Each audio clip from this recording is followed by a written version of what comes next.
जय हिंद साथियों, मैं जय ओझा लेकर के आ गया हूं एक और तड़कता भड़कता इकोनॉमिक्स का रिवीजन सेशन, जहां हम बात करेंगे जनवरी 2026 से लेकर के जून 2026 के सारे इंपॉर्टेंट इकोनॉमिक्स के टॉपिक्स। तो लेक्चर में अंत तक बने रहेंगे और नोटबुक और पेन निकाल लीजिए, क्योंकि छोटे छोटे प्यारे प्यारे नोट्स आप लोगों को बनाते रहना है। हर एक पॉइंट इंपॉर्टेंट होने वाला, हर एक टॉपिक इंपॉर्टेंट होने वाला है। तो सबसे पहले शुरुआत करेंगे बच्चों, और मैं फिर बता रहा हूं, नोटबुक और पेन निकाल लीजिए, नोट्स बनाते रहिए, क्योंकि एक एक टॉपिक, एक एक पॉइंट इंपॉर्टेंट रहने वाला है। तो दोस्तों, सबसे पहले हम लोग देखेंगे इंपॉर्टेंट न्यूज जो कि WPI से रिलेटेड है। WPI आप सभी को पता है, होलसेल प्राइस इंडेक्स। थोड़ा सा पीछे जाके समझते हैं, इन्फ्लेशन को नापने के लिए इंडिया में कितने तरीके के इंडेक्स हम लोग अपनाते हैं, और एक एग्जांपल से समझने की कोशिश करेंगे। देखिए, आमतौर पे आप सभी ने देखा है कि इंडिया में हम लोग क्या अपनाते हैं, पहले CPI, जिसमें हम लोग कंज्यूमर प्राइस इंडेक्स की बात करते हैं। ठीक है बच्चे, किसकी? CPI, यानी कि कंज्यूमर प्राइस इंडेक्स की बात करते हैं। उसके बाद हम लोग WPI की बात करते हैं, यानी कि होलसेल प्राइस इंडेक्स की बात करते हैं। एक IIP भी आता है जो कभी कभी सवाल पूछा जाता है एग्जाम में, अदरवाइज इतना ज्यादा इंपॉर्टेंट नहीं है। बट हाँ, याद रखिएगा, CPI और WPI बहुत ज्यादा इंपॉर्टेंट हो जाता है। IIP का मतलब इंडस्ट्रियल प्राइस इंडेक्स, आप लोग देखोगे, आप नोट करते चले, और इतना ज्यादा इंपॉर्टेंट नहीं रहेगा IIP, तो आप लोग इस पे ज्यादा फोकस करेंगे, याद रखिएगा, ठीक है, क्योंकि समय बचाना भी हमारे लिए बहुत ज्यादा जरूरी है। उसके बाद एक नया इंडेक्स आप लोग देखोगे, PPI। चलिए एक एक करके सबके बारे में बात करते हैं। सबसे पहले आप लोग देखोगे बच्चे कि CPI क्या होता है। जैसे कि मान लीजिए एक बिस्किट का पैकेट है, एक बिस्किट का पैकेट है जिसकी कीमत यानी प्राइस 20 रुपए है, वो महंगा होके कितने का हो जाता है? 25 रुपए का हो जाता है ये बिस्किट का पैकेट। तो मैं क्या कहूंगा कि कंज्यूमर पॉइंट ऑफ व्यू से 5 रुपए बिस्किट का पैकेट महंगा हो गया। कितना? 5 रुपए बिस्किट का पैकेट महंगा हो गया। एक मिनट में थोड़ा कलर चेंज कर लो, मुझे लग रहा है कलर दिख नहीं रहा होगा, आई थिंक, है ना। तो 5 रुपए, ठीक है, 5 रुपए मेरा बिस्किट का पैकेट महंगा हो गया कंज्यूमर के पॉइंट ऑफ व्यू से। ये बात आप लोग याद रखेगा, ठीक है। और परसेंटेज वाइज देखो तो 20 का 5% कितना हो जाता है? 5 रुपीज। तो 25% मेरा कंज्यूमर के पॉइंट ऑफ व्यू से बिस्किट महंगा हो जाता है। लेकिन एज अ कंज्यूमर जब आप कोई सामान खरीदते हो, वो आपको महंगा मिलता है, लेकिन आपको बेचने वाला बंदा होलसेल में सामान खरीद के लाता है ना, तो उसको तो सस्ता पड़ता होगा। तो इंडिया में कंज्यूमर प्राइस इंडेक्स के साथ हम लोग होलसेल प्राइस इंडेक्स भी देखते हैं, ठीक है बच्चे, याद रखेंगे, होलसेल प्राइस इंडेक्स भी हम लोग देखेंगे।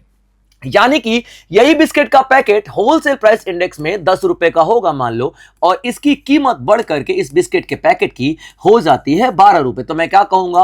होलसेल प्राइस इंडेक्स में 2 रुपए कीमत बढ़ी। और अगर परसेंटेज की बात करूंगा मैं, तो परसेंटेज वाइज आप लोग देखोगे बच्चे, 20% बढ़ गया, ठीक है। यानी कि CPI की बात करें, कंज्यूमर प्राइस इंडेक्स की अगर मैं बात करूं, तो कितना? 25% बढ़ा था ना, हाँ 25% बढ़ा था, ठीक है। और अगर मैं WPI की बात करूं, होलसेल प्राइस इंडेक्स, यानी कि होलसेल में जो सामान बिकेगा, याद रखिएगा, फैक्ट्री से जो सामान ट्रक के ट्रक जाता है ना रिटेलर्स के पास, और रिटेलर्स से आपके पास जाता है, तो ये आपके पास वाला है कंज्यूमर प्राइस इंडेक्स, और होलसेल वाला जो कंपनी से सामान जाता है रिटेलर के पास, that is wholesale price index. तो दो तरीके के हम लोग इन्फ्लेशन यहां पे देखेंगे, ठीक है। मैं बार बार बोल चुका हूं, IIP सिर्फ आप लोग नाम याद रखेंगे, इंडस्ट्रियल प्राइस इंडेक्स, इसके बारे में ज्यादा कुछ हमें पढ़ने की जरूरत नहीं है। जो छोटी मोटी इंफॉर्मेशन रहेगी, जो कि इंपॉर्टेंट रहेगी, मैं आपको आगे सेशन में बता दूंगा। क्लियर है पॉइंट? फिलहाल आपको 3 चीजों पर ध्यान रखना है, CPI, WPI और PPI। क्लियर है पॉइंट बच्चे? अब देखिए, यहां पे एक समस्या मुझे दिख रही है जो शायद आप लोगों को नहीं दिख रही होगी। ध्यान से समझने की कोशिश करते हैं। देखिए, होलसेल प्राइस इंडेक्स में समझिएगा, होलसेल प्राइस इंडेक्स में, क्योंकि यहीं से आपका कॉन्सेप्ट निकल के आएगा PPI का। होलसेल प्राइस इंडेक्स की अगर हम बात करेंगे बच्चों, देखिए, अगर ये 10 रुपए का मैंने बिस्किट बेचा था होलसेल प्राइस इंडेक्स में, और 5 रुपए मेरा मुझे इसको बनाने में खर्चा आया था, यानी कि मैंने बेसन खरीदा होगा, मैंने शुगर खरीदा होगा, मैंने ऑयल खरीदा होगा, मजदूर लगाए होंगे, टोटल कितना? तो आप देखोगे 5 रुपए मेरा इनपुट कॉस्ट आया था, यानी बिस्किट के बनाने के लिए 5 रुपए, और मैंने बेचा कितने का था? 10 रुपए का, याद रखें। तो अगर मैं अपने प्रॉफिट की बात करता हूं, तो मुझे प्रॉफिट कितना मिला? तो यहां में मुझे प्रॉफिट मिला 5 रुपए। और यहां पे आप देखिए, बिस्किट 10 रुपए से 12 रुपए का हो गया, अब मुझे प्रॉफिट कितना मिल रहा है? ₹7। कितना? ₹7 मिल रहा है, क्योंकि इनपुट मेरा ₹5 था। ₹5 बिस्किट बनाने में मेरा खर्चा आया, ₹10 का मैं पहले बेच रहा था, तो ₹5 का प्रॉफिट था। यही ₹5 का इनपुट है। अब मैंने ₹12 का बिस्किट बेचा है, यानी होलसेल प्राइस इंडेक्स में जब बिस्किट महंगा हुआ था, याद रखिएगा, तो ₹2 महंगा हुआ था, तो 5 और ₹7 के बीच में ₹7, 5 और ₹12 के बीच में ₹7 का गैप आया, यानी कि ₹7।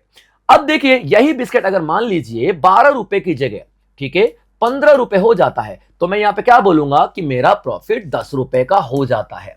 लेकिन यहां पे एक समस्या है, प्रॉब्लम है। प्रॉब्लम क्या है, ध्यान से समझिएगा। मैंने यहां पे कलर चेंज कर लेते हैं ताकि डिफरेंशिएशन हो सके, ठीक है बच्चे। चलिए, प्रॉपर डिफरेंशिएशन जरूरी है। देखिए, मैंने यहां पे क्या नोट किया, देखिए ₹5 का इनपुट था, ₹5 का इनपुट, तो ₹10 का मैं बिस्किट बेच रहा था होलसेल प्राइस पे। फिर ₹12 का बेचा, बट मैंने इनपुट का प्राइस बढ़ाया ही नहीं। फिर मैंने ₹15 का बेचा, बट इनपुट का प्राइस मैंने बढ़ाया ही नहीं। भाई, इनपुट का भी तो प्राइस बढ़ रहा होगा कि नहीं बढ़ रहा होगा, समझिएगा। तो यहां पे जब ₹5 का इनपुट था, ₹10 का बिस्किट बनाया, मैंने बेचा। जब मैं ₹12 का बिस्किट बेचूंगा, यानी कि जब मेरा बिस्किट का पैकेट महंगा होगा होलसेल प्राइस में, भाई इनपुट भी तो महंगा होगा। तो जैसे मान लो मेरा इनपुट ₹8 का था, ₹8 का रॉ मटेरियल मैंने लगाया और ₹12 का बेचा, तो यहां पे प्रॉफिट कितना दिख रहा था? ₹7 का, क्योंकि मैंने इनपुट ₹5 रखा था और ₹12। मैंने इनपुट तो बढ़ाया नहीं था, जबकि इनपुट की कीमत भी तो बढ़ी होगी ना, बेसन भी तो बढ़ा होगा रेट, ऑयल भी तो रेट बढ़ा होगा, मजदूर भी तो ₹500 की जगह ₹800 मांग रहे होंगे, सब कुछ महंगा होगा।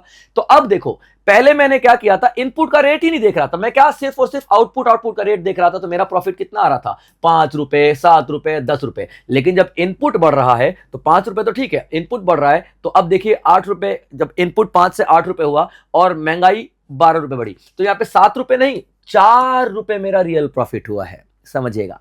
अब ये ₹8 का इनपुट था, तो ₹12 का मैंने बिस्कुट बेचा, ₹4 का प्रॉफिट लेके। अब मेरा ये ₹12 से ₹15 का बिस्किट हो गया होलसेल प्राइस इंडेक्स में, तो अब मैं ₹12 मान लो मेरा इनपुट है, तो मेरा रियल प्राइस प्रॉफिट ₹10 दिख रहा था यहां पे, लेकिन ₹12 का इनपुट है, तो ₹15 का मैंने बिस्किट बेचा, यानी कि ₹3 ही तो मुझे रियल प्रॉफिट था। अब समझिएगा, यानी कि कोई भी चीज का आप रियल प्रॉफिट कब निकालते हो? बिस्किट महंगा, जैसे मान लीजिए ये आपका, ये क्या बोलते हैं इसको यार, रिमोट है ना, ठीक है। जैसे रिमोट है, रिमोट ₹500 का था, तो ₹600 का हो गया। फिर यही रिमोट ₹800 का हो गया, समझिएगा। 500 से 600 ₹100 महंगा हुआ, ₹600 से ₹800 और ₹200 महंगा हो गया। अरे भाई, अगर ये रिमोट का फाइनल प्राइस महंगा हो रहा है, तो जो रिमोट के बनाने में कीमतें लग रही होंगी, प्लास्टिक लग रहा होगा, सॉफ्टवेयर लग रहा होगा, मजदूर लग रहा हो, वो भी तो महंगा होगा ना, समझिएगा। तो जब भी हम लोग होलसेल प्राइस इंडेक्स की बात करते थे, याद रखिएगा, होलसेल प्राइस इंडेक्स की, तो हम लोग केवल और केवल क्या यूज करते थे?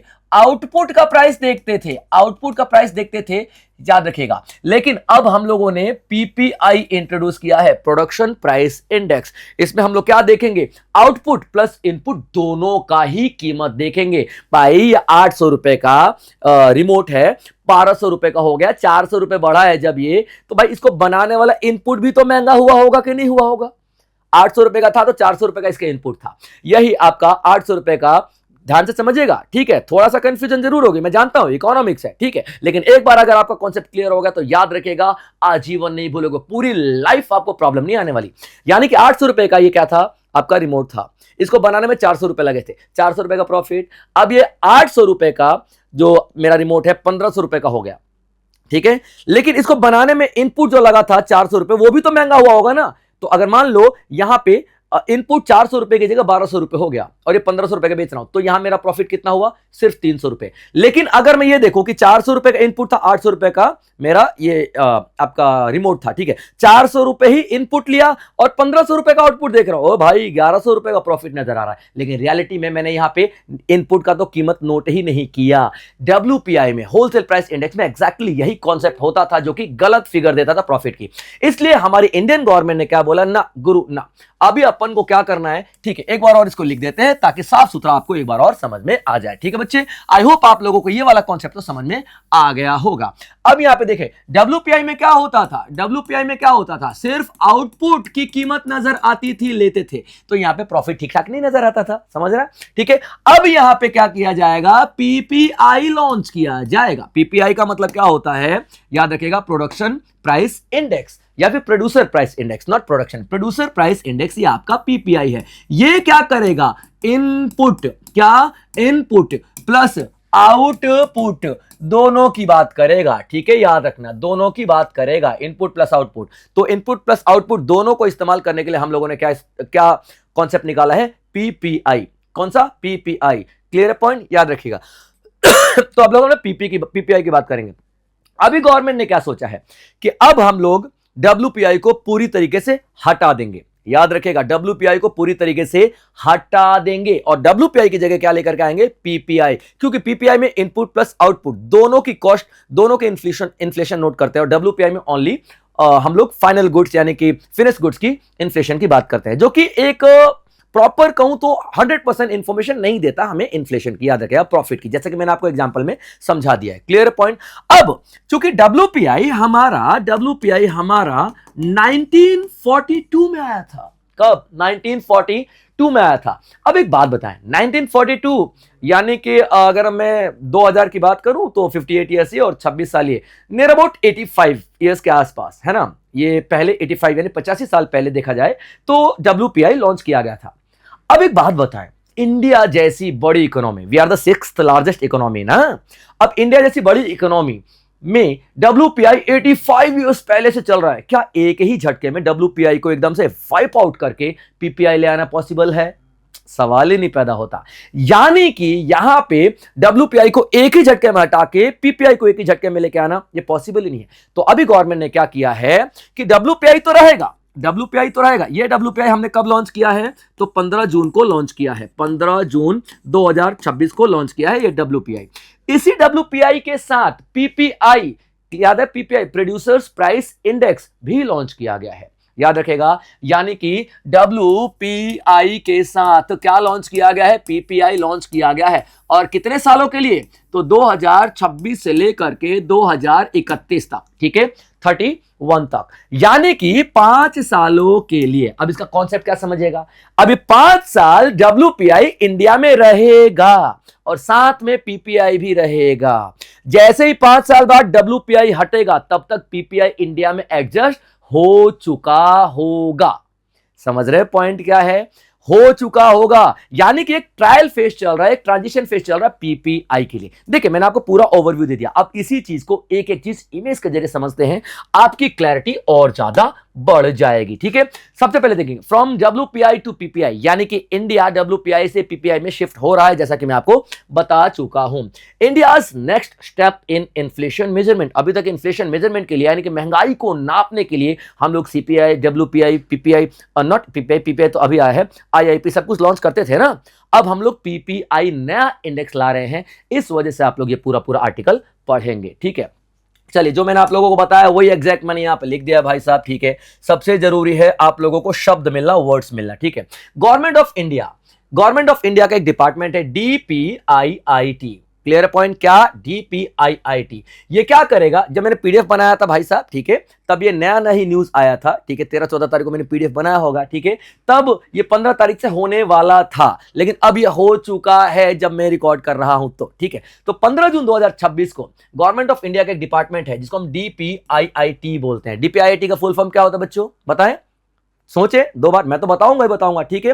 डीपीआईटी का मतलब क्या होता है, डिपार्टमेंट फॉर, ठीक है, क्या, डिपार्टमेंट, शॉर्ट में लिखता हूं डिपार्टमेंट, ठीक है, डिपार्टमेंट फॉर प्रमोशन ऑफ, ठीक है, प्रमोशन ऑफ इंटरनल ट्रेड, ठीक है, क्या, internal trade and industry. Clear है पॉइंट यहाँ पे, ट्रेड एंड इंडस्ट्री याद रखना, ठीक है।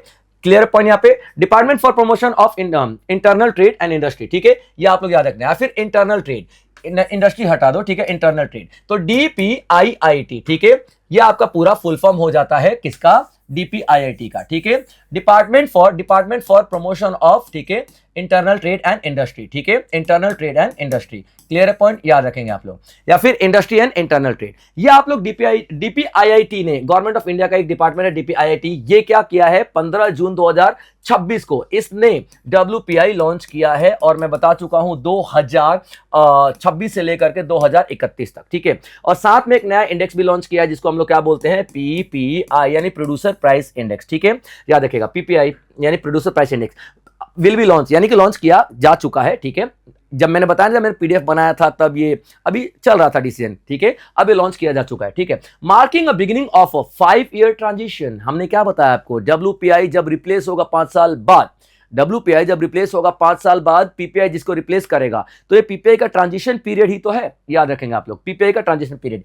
उसके बाद यहां पे आप देखोगे कि डब्ल्यूपीआई को डिसकंटिन्यू कर दिया जाएगा। क्लियर है पॉइंट यहां पे, ठीक है, क्लियर है पॉइंट। चलिए आगे देखते हैं अब इसमें और क्या क्या चीजें आपके लिए, ठीक है। अब बात करते हैं, काफी देर से हम लोग डब्ल्यूपीआई और पीपीआई कर रहे हैं, तो डब्ल्यूपीआई और पीपीआई के बारे में पूरा डिटेल देख लेते हैं। तो डब्ल्यूपीआई होलसेल प्राइस इंडेक्स, ठीक है, होलसेल प्राइस इंडेक्स आप लोग देखोगे, ठीक है, प्राइस इंडेक्स, ठीक है, याद रखेंगे आप लोग, होलसेल प्राइस इंडेक्स। अब होता क्या है, wholesale price index is a measure of change in wholesale price, जैसा कि मैं आपको पहले ही बता चुका हूं, तो बार बार इसको रिपीट नहीं करेंगे, ठीक है। पहला एडिशन आप लोग देखोगे 1942 में, और जिसका बेस ईयर लिया गया था 1939 में, ठीक है। वेटेज दिया गया था, अभी देखिए जैसे कि हम बात कर रहे हैं, अभी टोटल आइटम्स हैं डब्ल्यूपीआई में 957, लेकिन हम यहां पे बात कर रहे हैं बेस ईयर 2011-12 के हिसाब से, ठीक है। हम आगे बेस ईयर जो चेंज किया गया है डब्ल्यूपीआई में 2022-23 उसके हिसाब से भी देखेंगे, नो डाउट, लेकिन फिलहाल हम देखते हैं 2011-12 के हिसाब से क्या क्या वेटेज था, ठीक है। क्योंकि देखिए जब कोई भी चीज चेंज होता है ना, कंप्लीटली चेंज हो जाता है ना, तो उसके पीछे के 1-2 साल और उसके पीछे के 1-2 आर्टिकल्स और उसके पीछे के 1-2 सारे के सारे पॉइंट्स इंपॉर्टेंट हो जाते हैं। तो यहां पे आप देखोगे पूरी तरीके से क्या चेंज किया जा रहा है, डब्ल्यूपीआई को रिप्लेस किया जा रहा है, पीपीआई बनाया जा रहा है, ठीक है। तो इसको 3 पार्ट्स में बांटा गया है, ठीक है। 2011-12 जब बेस ईयर लिया गया था तो टोटल आइटम्स थे 697, कितने आइटम्स थे, 697 आइटम्स को primary articles, fuel and power और मैन्युफैक्चर्ड गुड्स के रूप में बांटा गया है। क्लियर पॉइंट, याद रखेंगे आप लोग। तो यहां पे प्राइमरी आर्टिकल्स में आउट ऑफ 697 आइटम्स कितना वेटेज दिया गया प्राइमरी आर्टिकल्स को, 22.62। फ्यूल एंड पावर को आउट ऑफ 697 आइटम्स कितना दिया गया वेटेज यहां पे बच्चों, 13.15। मैन्युफैक्चर्ड गुड्स को आउट ऑफ 697 आइटम्स, याद रखेगा, on the basis of 2011 and 12 base year, याद रखेगा, मैं बार बार बता रहा हूं, ये जो आइटम है 697 बच्चे, 697 2011-12 के हिसाब से है, ये बेस ईयर लिया गया है। क्लियर है पॉइंट। तो मैन्युफैक्चर्ड आइटम्स का वेटेज कितना रहेगा, 64.23। क्लियर है पॉइंट। अभी इसके हिसाब से जो करंट बेस ईयर, इसके हिसाब से करंट बेस ईयर है भाई साहब 11-12, ठीक है। और इसके पीछे का बात कर लेते हैं, इसके पीछे बेस ईयर कौन सा लिया गया था, 2004 एंड 5, ठीक है, कौन सा, 2004 एंड 5, जिसमें आप लोग देखोगे करंट उस टाइम का आइटम कौन लिया, कितना लिया गया था, 676, ठीक है, 676। यानी कि अभी जो प्रेजेंट में आइटम चल रहा है, जो 2022-23 के हिसाब से, 2022-23 अभी बेस ईयर ये चल रहा है, इसके हिसाब से आइटम चल रहे हैं 957, ठीक है। 2000 इसके पीछे का बेस ईयर 2011-12 के हिसाब से चल रहा आइटम 697, इतने आइटम्स हैं। और उसके बाद देखेंगे 2004-5 उसके पीछे का बेस ईयर 2004-5 के हिसाब से कितने आइटम्स थे, 676 आइटम्स थे। तो ओवरऑल आप लोग कॉन्सेप्ट यहां पे देखोगे, ठीक है। This is called wholesale price index, ठीक है बच्चे, यानी कि इसके बारे में सब कुछ मैं आपको बता चुका हूं। अब वो इंडेक्स देखते हैं जिसको इंट्रोड्यूस किया जा रहा है, यानी कि पीपीआई, प्रोड्यूसर्स प्राइस इंडेक्स, ठीक है, याद रखेंगे। तो पीपीआई भी आप लोग देखोगे प्रोड्यूसर पॉइंट ऑफ व्यू से, और डब्ल्यूपीआई भी आप लोग देखोगे प्रोड्यूसर पॉइंट ऑफ व्यू से या फिर होलसेल के पॉइंट ऑफ व्यू से, ठीक है बच्चे। पीपीआई मेजर करता है क्या, प्रोड्यूसर प्राइस इंडेक्स, ठीक है, किस चीज का, गुड्स एंड सर्विसेज को। याद रखना पीपीआई क्या मेजर करता है, ठीक है, प्रोड्यूसर प्राइसेज, यानी प्रोड्यूसर्स के पॉइंट ऑफ व्यू से, कंज्यूमर के पॉइंट ऑफ व्यू से नहीं, प्रोड्यूसर के पॉइंट ऑफ व्यू से ये नोट करता है प्राइसेज ऑफ क्या, गुड्स एंड सर्विसेज का प्राइसेज, गुड्स एंड सर्विसेज का प्राइसेज याद रख लेना, ठीक है। और उसके बाद देखोगे किस लेवल पे, तो प्रोडक्शन लेवल पे, आफ्टर प्रोडक्शन, बिफोर सेल और आफ्टर सेल, ठीक है। ध्यान से समझिएगा, यहां पे मैं आप लोगों को एक एग्जांपल देने वाला हूं डब्ल्यूपीआई और पीपीआई में। देखिए पीपीआई क्या नोट करता है, मैंने यहां पे रॉ मटेरियल खरीदा, यानी कि इनपुट, अब प्रोडक्शन प्रोसेस किया, यानी कि मैंने प्रोसेस करके एक आउटपुट बनाया, यानी कि मेरा सामान बन गया, आउटपुट मेरा बन गया, फिनिश्ड गुड्स जिसको हम लोग बोलते हैं वो बन गया। यानी कि मैं यहाँ पे बिस्किट खरीदा, बिस्किट के लिए रॉ मटेरियल खरीदा, प्रोसेस किया, बिस्किट बनकर तैयार हो गया, बिस्किट बनकर यहाँ पे तैयार हो गया। Clear point, finished goods, biscuit बनकर यहाँ पे तैयार हो गया, याद रखना। तो डब्ल्यूपीआई देखता था तो सिर्फ और सिर्फ यही देखता था, होलसेल प्राइस इंडेक्स, ठीक है। ये फिनिश्ड गुड्स बिस्किट 10 रुपए का बिस्किट, 20 रुपए का, 20 रुपए का, 30 रुपए, 30 रुपए का बिस्किट, 40 रुपए का, ठीक है। लेकिन पीपीआई रॉ मटेरियल खरीदने से लेकर के, प्रोसेस से लेकर के, फिनिश्ड गुड्स बनने से लेकर के मार्केट में डिस्ट्रीब्यूशन से लेकर के कस्टमर तक या बिजनेस तक पहुंचने तक का पूरा प्रोसेस नोट करता है, याद रखिएगा। समझ में आया? मैंने क्या बताया था, WPI सिर्फ आउटपुट की बात करता है, सिर्फ आउटपुट की बात करता है, ठीक है, इनपुट की तो बात ही नहीं करता है। भाई इनपुट महंगा होगा तो आउटपुट महंगा होगा, समझ में आया ना? ठीक है, एक समोसा बनाने में मुझे 5 रुपए लग रहा है, मैं 10 रुपए का बेच रहा हूं और वही समोसा 20 रुपए का हो जाता है, तो भाई साहब आलू भी तो महंगा हुआ होगा, बेसन भी तो महंगा हुआ होगा, ऑयल भी तो महंगा हुआ होगा। यानी कि WPI सिर्फ समोसा का फाइनल प्रोडक्ट देखता था, प्राइस देखता था। 10 रुपए का समोसा 20 रुपए का हुआ, 20 रुपए का समोसा 50 रुपए का हुआ, याद रखेगा, ठीक है। अब PPI क्या देख रहा है, समोसे के नीचे जो बन रहा है ना, आलू कितने का बिकता था उसका महंगाई भी देखेगा। ऑयल समोसा को तलने के लिए कितना महंगा बिक रहा है, उसमें कितना कीमत बढ़ी, उसमें कितना इन्फ्लेशन बढ़ा, वो सब कुछ देखेगा। इनपुट का प्राइस भी बढ़ते हुए देखेगा, आउटपुट का प्राइस भी बढ़ते हुए देखेगा। ये आपका PPI बताता है। Clear point?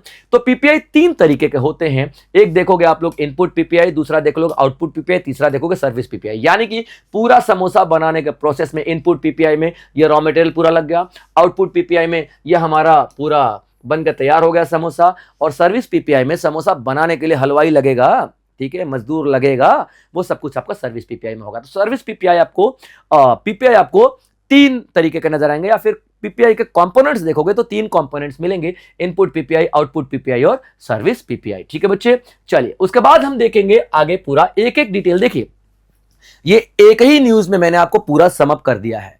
हम CPI base year, WPI base year सब कुछ हम लोग यहां पे कवर करने वाले हैं एक ही न्यूज में, ठीक है। तो आप लोग एक प्रॉपर सीक्वेंस बना करके चलेंगे। तो अभी तक मैंने आपको क्या बता दिया बच्चों, ठीक है, PPI क्या होता है, WPI क्या होता है, ये बता दिया। PPI को लाया जा रहा है, WPI को रिप्लेस किया जा रहा है, ये मैंने आपको बता दिया है, ठीक है। दोनों में डिफरेंस बता दिया। WPI सिर्फ फाइनल प्रोडक्ट की बात करता था, फिनिश गुड्स की बात करता था, और PPI इनपुट की भी बात कर रहा है, ठीक है। इसी वजह से WPI को हम क्या बोलते हैं, सिंगल डिफ्लेटर, यानी कि एक ही जगह प्राइस को नोट करता था। और PPI को क्या बोलेंगे, डबल डिफ्लेटर सिस्टम, यानी कि इनपुट प्लस आउटपुट दोनों की बात करता था, याद रख लेना, ठीक है। अब यहां पे एक छोटा सा कंपैरिजन आप लोग देखोगे, ठीक है। हम WPI की बात कर रहे हैं, WPI 2011-12 बेस ईयर के हिसाब से और WPI 2022-23 के बेस ईयर के हिसाब से, ठीक है। एक एक चीज आप लोग नोट करेंगे, ठीक है बच्चे, याद रखेगा। मैंने आपको क्या बताया था, 3 कैटेगरी में बांटा जाएगा। तो यहां पे आप देखोगे 2011-12 के हिसाब से, मैं आपको पहले ही बता चुका हूं, 697 आइटम्स 2011-12 के हिसाब से थे, ठीक है। प्राइमरी आर्टिकल्स और फ्यूल एंड पावर आइटम्स और मैन्युफैक्चर्ड आइटम्स, 3 कैटेगरी में बांटा गया है इस 697 आइटम्स को। वेटेज आप लोग देखोगे, प्राइमरी आर्टिकल्स यानी primary articles out of 697 items 115 है, 115, और वेटेज देखोगे 22.62%। Fuel and power out of 697 items कितना है, 18, वेटेज कितना है, 13.15। मैन्युफैक्चर्ड आइटम्स आउट ऑफ 697 कितना है, 564, और वेटेज कितना रहेगा बच्चों, तो 64.23, ठीक है, याद रखना परसेंटेज।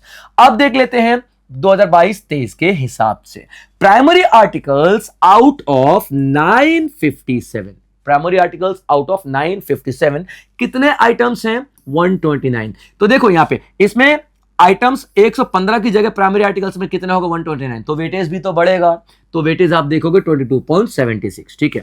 उसके बाद आप देखोगे फ्यूल एंड पावर में, पहले 18 आइटम्स थे आउट ऑफ 697, अब यहां पे आउट ऑफ 957 कितने आइटम्स हो जाएंगे, 25, 18 से बढ़कर 25, तो वेटेज भी तो बढ़ेगा जनाब। क्लियर है पॉइंट।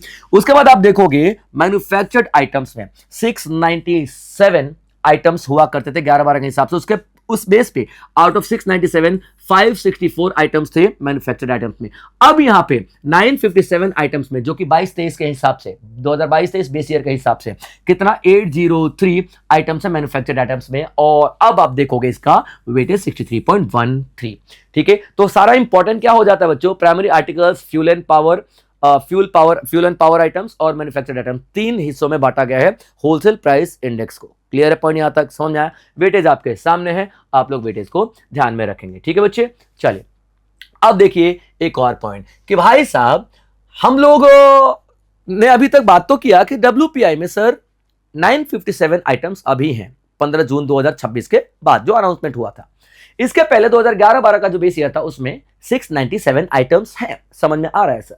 2004-5 का भी समझ में आ गया सर, 676 आइटम्स हैं। बट यहां पे आप पीपीआई पीपीआई पीपीआई कब से करो सर, पीपीआई में कितने आइटम्स हैं? तो बच्चों पीपीआई के आइटम्स अभी डिस्क्लोज नहीं किए गए हैं, ठीक है, नॉट डिस्क्लोज। लेकिन यहां पर अभी, अरे डिस्क्लोज कैसे किया जाएगा यार, 2031 2031 में हटाया जाएगा डब्ल्यूपीआई। भी 5 साल है पीपीआई डिसाइड करने के लिए, तो इस 5 साल में पीपीआई के आइटम्स भी डिसाइड किए जाएंगे, सर्विसेज भी डिसाइड किए जाएंगे। लेकिन अभी फिलहाल 7 सर्विसेज को इंट्रोड्यूस किया गया है, ठीक है। तो अभी तो नॉट डिस्क्लोज है प्रॉपर, लेकिन 7 सर्विसेज को डिस्क्लोज किया गया, यानी कि पीपीआई में आप देखोगे 7 सर्विसेज। इसके लिए शॉर्ट ट्रिक यूज करोगे आप लोग, क्या, PPI uses brains for PT. PT का मतलब प्राइस ट्रैकिंग, भाई प्राइस ट्रैकिंग ही तो कर रहे हैं ना। पीपीआई में क्या था, रॉ मटेरियल से लेके, प्रोसेस से लेके, फिनिश गुड से लेके कंज्यूमर तक सामान पहुंचने तक पूरा ट्रैक किया जा रहा है। इसका मतलब क्या है, प्राइस ट्रैकिंग। तो PPI uses brains for price tracking. ये 7 सर्विसेज आप लोगों को यहां पे मिल जाएंगे। शॉर्ट ट्रिक के हिसाब से देखोगे, पहला service banking, security and transaction, security transaction, insurance, pension, fund management, उसके बाद रेलवेज, एयर पैसेंजर सर्विसेज और टेलीकम्युनिकेशन। ये 7 सर्विसेज अभी पीपीआई में लॉन्च किए गए हैं। क्लियर पॉइंट, याद रखना। और ये 7 सर्विसेज चूंकि इनिशियली लॉन्च किए गए हैं तो हर तरीके से इंपॉर्टेंट होंगे। ऐसा नहीं है कि और सर्विसेज आ जाएंगी सर और गुड्स आ जाएंगे तो इनके वेटेज खत्म हो जाएगा, नहीं भाई, फर्स्ट हमेशा इंपॉर्टेंट रहेगा, ठीक है, तुम्हारे लिए भी और तुम्हारे बच्चों के लिए भी और उनके बच्चों के लिए भी, क्योंकि पूछा जाएगा पहली बार कितने सर्विसेज इंक्लूड किए गए थे, 7 सर्विसेज इंक्लूड किए गए थे, ठीक है बच्चे। चलिए अब देख लेते हैं एक ओवरऑल कंपैरिजन, यहां पे मैं आप लोगों को बता देता हूं सीपीआई, डब्ल्यूपीआई, पीपीआई और आईआईपी में, ठीक है, फटाफट करेंगे क्योंकि इसमें बहुत सारी चीजें नहीं है। देखिए सीपीआई, ठीक है, यानी consumer price index, WPI wholesale price index यानी प्रोड्यूसर प्राइस इंडेक्स, पीपीआई और आईआईपी इंडस्ट्रियल प्राइस इंडेक्स, ठीक है बच्चे।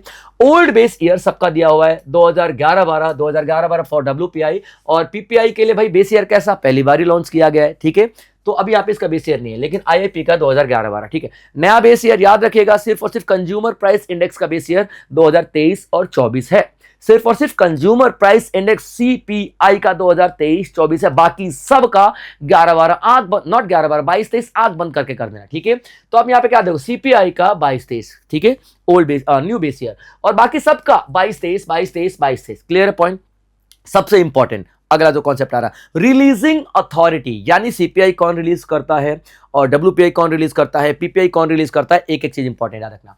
तो आप देखोगे रिलीजिंग अथॉरिटी में सीपीआई, सीपीआई और आईआईपी, ऐसे याद रखना, सीपीआई और आईआईपी कौन रिलीज करता है, मॉस्पी रिलीज करेगा, ठीक है बच्चे, कौन रिलीज करेगा, मॉस्पी रिलीज करेगा। लेकिन डब्ल्यूपीआई और पीपीआई ये कौन रिलीज करेगा, तो 3 अथॉरिटीज आप लोग याद रख लेना। 3 कौन कौन सी, पहला देखोगे ऑफिस ऑफ इकोनॉमिक एडवाइजर, पहला कौन सा, office of economic adviser, clear point, ठीक है। और उसके बाद देखोगे डीपीआईआरटी, ठीक है, डीपीआईआईटी, क्लियर पॉइंट यहां पे याद रखना।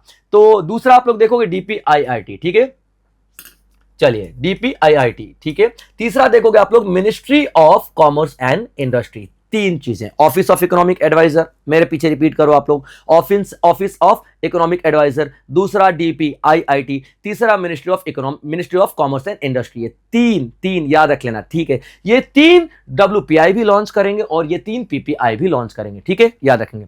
सीपीआई में हम लोग सिर्फ गुड्स एंड सर्विसेज की बात करते थे, याद रखना important point. CPI consumer price index में हम लोग गुड्स और सर्विस दोनों की बात करते थे, गुड्स एंड सर्विस दोनों की बात करेंगे, ठीक है। यानी कि अभी इसमें हम बात करते हैं सीपीआई में फिलहाल कितने आइटम्स हैं, तो 358 आइटम्स हैं फिलहाल सीपीआई में, याद रखेगा। इस 358 आइटम्स में गुड्स और सर्विसेज दोनों चीजें इन्वॉल्व है, डब्ल्यूपीआई में हम लोग सिर्फ गुड्स की बात करते हैं। अब सवाल ये आता है कि सर डब्ल्यूपीआई में सिर्फ गुड्स क्यों, सर्विसेज क्यों नहीं? अरे एक बात बताओ, सर्विसेज कभी बल्क में खरीद सकते हो क्या? कभी ऐसा लग रहा है कि एक ही पेशेंट को लिटा रखा है और 25 डॉक्टर है इंजेक्शन ठूंस रहे हैं, पॉसिबल है क्या? एक ही केस, एक ही अदालत, एक ही जज, एक ही सुनवाई करो और 50 वकील लगे हुए सेम दलील दे रहे हैं। यार सर्विसेज आप बल्क में कैसे खरीद सकते हो? सवाल ही नहीं पैदा होता। खरीद सकते हो क्या? नहीं खरीद सकते। तो यहां पे जब सर्विसेज आप बल्क में खरीद नहीं सकते हो तो होलसेल प्राइस इंडेक्स में सर्विसेज आएगा कैसे?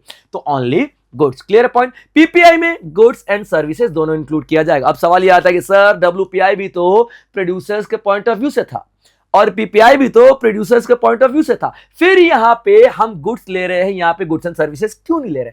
अरे भाई मैंने क्या बताया था, फाइनल प्रोडक्ट, ठीक है, 800 रुपए का था, 1500 का हुआ, फिर 2000 का हुआ, ओनली फाइनल प्रोडक्ट, ये था आपका डब्ल्यूपीआई। पीपीआई में इसके बनने में जो प्रोसेस है, इसका raw material, then process, then ये बन के तैयार हुआ। तो भाई इसके प्रोडक्शन में जो प्रोसेस हो रहा है, उस प्रोसेस में तो मुझे मैनेजर चाहिए ना, उस प्रोसेस में तो मुझे मजदूर चाहिए ना, उस प्रोसेस में तो मुझे लेबर चाहिए ना। समझ में आया? तो हम प्रोसेस की बात करेंगे ना। अब हम लोग डब्ल्यूपीआई में प्रोसेस की बात ही नहीं करते थे, सीधा फिनिश प्रोडक्ट बेचो भैया, बात खत्म हो गई, ठीक है। लेकिन पीपीआई में रॉ मटेरियल खरीदने से लेकर के कस्टमर तक जब तक सामान नहीं पहुंच जाता, बहुत सारी सर्विसेज को इस्तेमाल करना पड़ता है। तो यहां पे आप लोग देखोगे क्या, पीपीआई में गुड्स एंड सर्विसेज दोनों की हम बात करेंगे, ठीक है।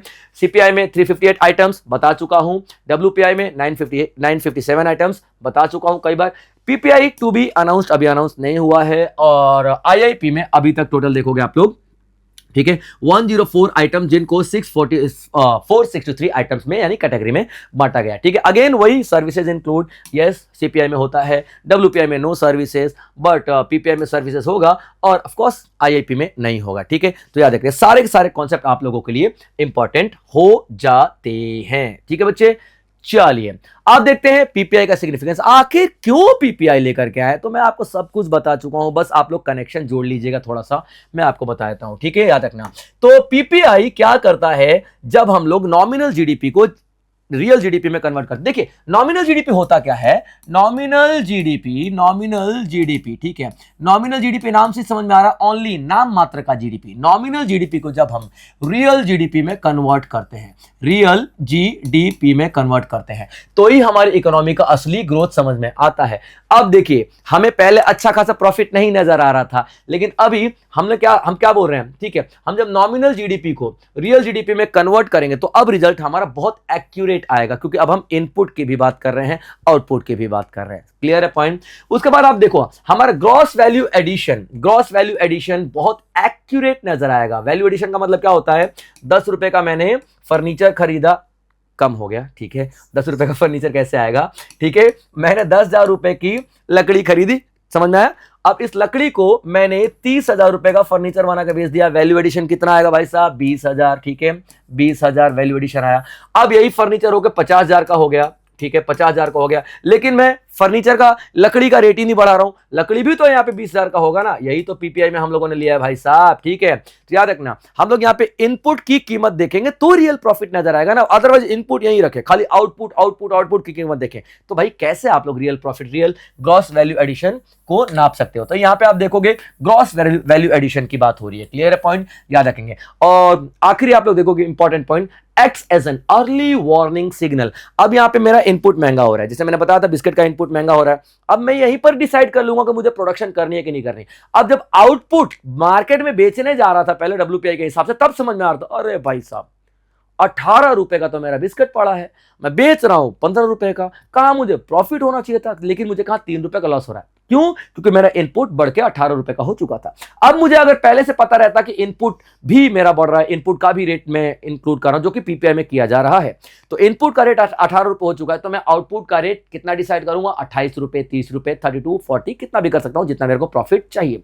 लेकिन अगर मैं इनपुट इंक्लूड ही नहीं करूंगा तो मुझे कैसे पता चलेगा। लेकिन पीपीआई में इनपुट इंक्लूड किया जाता है, इस वजह से हम एक्यूरेट एक प्रॉफिट निकाल सकते हैं या फिर अर्ली वार्निंग सिग्नल के तौर पे देख सकते हैं पीपीआई को। क्लियर है पॉइंट बच्चे, याद रखिएगा। तो ये आपका बहुत इंपॉर्टेंट टॉपिक खत्म होता है, आप लोग नोट्स जरूर बनाएंगे।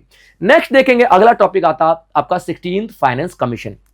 सबसे पहले हम लोग देखेंगे फाइनेंस कमीशन होता क्या है। तो देखिए बच्चों, जिस तरीके से बजट आप लोग हर साल देखते हो, हर साल बजट आता है ना, हर साल आप लोग देखो 1 फरवरी को बजट पेश किया जाता है, उसी तरीके से गवर्नमेंट को अगले 5 सालों के लिए फाइनेंशियल एडवाइस देने के लिए क्या फाइनेंस कमीशन लाया जाता है। गवर्नमेंट को यानी सेंट्रल गवर्नमेंट को या स्टेट गवर्नमेंट को 5 सालों के लिए फाइनेंशियल एडवाइस की, यानी गवर्नमेंट को अगले 5 साल तक इनकम कहां से आएगी और गवर्नमेंट को अगले 5 साल तक कहां कहां अपने पैसे खर्च करने हैं, याद रखिएगा, ठीक है। ये सब फाइनेंस कमीशन में लाया जाता है, ये सब फाइनेंस कमीशन में लाया जाएगा, याद रखेगा। तो अभी 16th फाइनेंस कमीशन का मतलब क्या है कि 15 फाइनेंस कमीशन हम अभी तक यहां पे देख चुके हैं। कितने? 15 फाइनेंस कमीशन हम यहां पे देख चुके हैं और 16th फाइनेंस कमीशन अभी लाया गया है। यानी कि ये 16th फाइनेंस कमीशन अगर 2026 में लाया गया है तो 2026 से लेकर के 2031 तक गवर्नमेंट को कहां कहां पैसे खर्च करने हैं और गवर्नमेंट को कहां कहां से इनकम आएगी, सब कुछ बताता है। यानी कि एक सजेशन देता है कि अगले 5 साल तक के लिए सेंट्रल गवर्नमेंट को या स्टेट गवर्नमेंट को कहां कहां पैसे खर्च करने हैं। यही आपका फाइनेंस कमीशन कहलाता है। तो 15 फाइनेंस कमीशन अभी तक हो चुके हैं, 16वां यानी 16th फाइनेंस कमीशन है ये, ठीक है। इसके चेयरमैन की बात करोगे, ठीक है, याद रखेंगे तो चेयरमैन आप लोग देखोगे अरविंद पनगड़िया आप लोग चेयरमैन के रूप में देखोगे, ठीक है। यार एक तो मैं कलर में बड़ा कंफ्यूज हो रहा हूं, लाल पे काला यूज करूं समझ में नहीं आ रहा, काला यूज कर रहा हूं तो देख रहा हूं काला ही काला नजर आ रहा है, ठीक है, मिक्स हो रहा है। 4 तो मैं कलर चेंज कर चुका हूं, देखो लाल लाल हो गया है, ठीक है। चलो कोई बात नहीं, आप लोग ध्यान में दे देना, ठीक है। थोड़ा क्यों काय के लिए अपने को टाइम खोटी करना है ना। तो देखो, तो यहां पे आप क्या देख रहे हो, अरविंद पनगड़िया। कौन? Arvind Panagariya 16th finance commission का चेयरमैन। ये वही अरविंद पनगड़िया है जो नीति आयोग के पहले वाइस चेयरमैन बने थे, ठीक है। अगर नाम इंपॉर्टेंट होता है तो उसके बाद बारे में उसकी पोजीशन क्या रही है, इससे पहले उसने कहां पे काम किया, और खासकर कोई ऐसा पहला पोजीशन जैसे कि नीति आयोग का पहला यानी कि पहला वाइस चेयरमैन थे, इस वजह से नाम याद कर लेना, ठीक है। अरविंद पनगड़िया, क्लियर पॉइंट, याद रखेंगे आप लोग। तो अरविंद पनगड़िया चेयरमैन थे 16th फाइनेंस कमीशन को, क्लियर पॉइंट यहाँ पे। अब ये 16th फाइनेंस कमीशन किस लिए बनाया गया है, जैसा कि मैं आपको बता चुका हूं, अगले 5 साल का के लिए रिकमेंड करेगा गवर्नमेंट को। तो ये टू रिकमेंड, गवर्नमेंट को रिकमेंड करने के लिए क्या, रेवेन्यू शेयरिंग, यानी गवर्नमेंट, सेंट्रल गवर्नमेंट आपके पास जितना पैसा आएगा उसमें से कितना पैसा आप स्टेट गवर्नमेंट को दोगे और कितना पैसा खुद रखोगे, कहां कहां खर्चा करोगे, ठीक है। फिस्कल रूल्स, अगर गवर्नमेंट का लॉस हो रहा है तो उस लॉस को कैसे कैसे भरोगे, ठीक है। ये सब कुछ बताता है 16th finance commission, clear point. चलिए आगे देखते हैं। अब एक एक रिकमेंडेशंस की हम बात यहां पे करने वाले हैं। सबसे पहले आप लोग देखोगे टैक्स डिवोल्यूशन के बारे में इन्होंने क्या रिकमेंडेशन दिया है। टैक्स डिवोल्यूशन का मतलब क्या होता है, डिस्ट्रीब्यूशन ऑफ टैक्स। क्या? Distribution of tax between states and centre. आप सभी को पता है हमारा फेडरल स्ट्रक्चर है तो हम लोग पावर के साथ फंड भी डिस्ट्रीब्यूट करते हैं, अदरवाइज स्टेट काम कैसे करेंगे भाई साहब। तो टैक्स डिवोल्यूशन की बात करते हैं, ठीक है, याद रखें। टैक्स डिवोल्यूशन में आप लोग देखोगे 2 तरीके का डिवोल्यूशन होता है। एक होता है वर्टिकल डिवोल्यूशन। क्या होता है? एक होता है वर्टिकल डिवोल्यूशन। क्या? Vertical devolution. वर्टिकल डिवोल्यूशन में जो डिस्ट्रीब्यूशन होगा वो सेंटर गवर्नमेंट, कौन सा, सेंट्रल गवर्नमेंट और स्टेट गवर्नमेंट के बीच में फंड का डिस्ट्रीब्यूशन किया जाएगा, वर्टिकल डिवोल्यूशन। जैसे मान लो सेंट्रल गवर्नमेंट के पास 1000 रुपए आते हैं, कितने, 1000 रुपीज आते हैं, 1000 करोड़ आते हैं। इस 1000 करोड़ को सेंटर और स्टेट के बीच में बांटा जाएगा, तो वर्टिकल दिख रहा है ना, इसे call, this is called vertical devolution. अब ध्यान से समझिएगा, एक होता है हॉरिजॉन्टल डिवोल्यूशन। कौन सा? Horizontal devolution. हॉरिजॉन्टल डिवोल्यूशन, भाई साहब राइटिंग में थोड़ा सा कंसेशन कर देना यार, ठीक है। चलिए, हॉरिजॉन्टल डिवोल्यूशन, बहुत कोशिश कर रहा हूं भाई, बहुत कोशिश कर रहा हूं, ठीक है। हॉरिजॉन्टल डिवोल्यूशन, ठीक है, हॉरिजॉन्टल डिवोल्यूशन। इसका मतलब क्या होता है, स्टेट को जो पैसा मिलेगा ना वो हर एक स्टेट में कैसे कैसे बांटा जाएगा। एग्जांपल से समझते हैं। अभी देखिए यहां पे एग्जांपल का रियलिटी पूरा डेटा ही ले लेते हैं। अभी देखिए क्या बोला गया 16th फाइनेंस कमीशन ने कि सर आपके पास, सेंट्रल गवर्नमेंट को क्या बोल रहा है, सर आपके पास जितना भी पैसा आता है उसका 59% आप अपने पास रख लो। कितना? 59% सर आप अपने पास रख लो। जैसे मान लो यहां पर 100 रुपीज आ रहा है तो 59 रुपीज आप अपने पास रख लो, और 41 रुपीज यानी कि 41% किसको दे दो, स्टेट को दे दो, ठीक है। This is called vertical devolution. ये 15th फाइनेंस कमीशन में भी सेम था, 41% का डिवोल्यूशन देखोगे। वर्टिकल डिवोल्यूशन कितना? 41% का ही था, यानी कि 41% स्टेट्स गवर्नमेंट्स को दिया जाएगा और सेंट्रल गवर्नमेंट 59% लेगी। क्लियर पॉइंट, याद रखना। तो 41% का डिवोल्यूशन देखोगे, याद रखिएगा, मैं बार बार बता रहा हूं 15th फाइनेंस कमीशन में भी सेम ही था और 16th फाइनेंस कमीशन में भी सेम ही है। Clear point. तो टैक्स डिवोल्यूशन आप लोग 41% देखोगे, जो कि अनचेंज है क्योंकि 15th फाइनेंस कमीशन में भी इतना ही था। Clear point. अब हॉरिजॉन्टल में क्या होता है, जो 41% यानी 41 रुपीज जो है इसका डिस्ट्रीब्यूशन, ये जो 41 रुपीज है इसका डिस्ट्रीब्यूशन स्टेट्स के बीच में कैसे होगा। जैसे मान लो कि बिहार हो गया, ठीक है, उड़ीसा हो गया, ठीक है बच्चे, महाराष्ट्र हो गया, गोवा होगा, तो इन सबके बीच में इस 41 रुपीज का डिस्ट्रीब्यूशन कैसे होगा। This is called horizontal devolution, ठीक है। वर्टिकल डिवोल्यूशन, हॉरिजॉन्टल, वर्टिकल मतलब सेंटर और स्टेट के बीच, और हॉरिजॉन्टल मतलब स्टेट्स के बीच में। Clear point. तो यहां पे पहला रिकमेंडेशन टैक्स डिवोल्यूशन को लेकर के, सर 41% तो आप सेंटर को दे दो और 59% अपने पास रख लो, टैक्स डिवोल्यूशन की बात कर रहे हैं। Clear point. हॉरिजॉन्टल फार्मूला मैं बता चुका हूं आप लोगों को, स्टेट, लेकिन हॉरिजॉन्टल फार्मूला में स्टेट में कैसे बांटा जाएगा। तो हॉरिजॉन्टल फार्मूला में आप स्टेट में जो बांटा जाएगा उसके लिए एक फार्मूला दिया गया है। उसके लिए क्या दिया गया है बच्चों, एक फार्मूला दिया गया है। इस फार्मूले को आप लोग ध्यान से समझने की कोशिश करेंगे, ठीक है। इस फार्मूले को आप लोग ध्यान से समझने की कोशिश करेंगे, ठीक है। और फार्मूला क्या है समझिएगा, ठीक है बच्चे। इसमें क्या बोला गया है, वेटेज दिया गया है, यानी जो 41, यानी कि जो 41%, यानी 100 में से 41% तो चलो हो गया, 100 रुपए में से 41 रुपीज का जो डिस्ट्रीब्यूशन होगा वेटेज के हिसाब से होगा।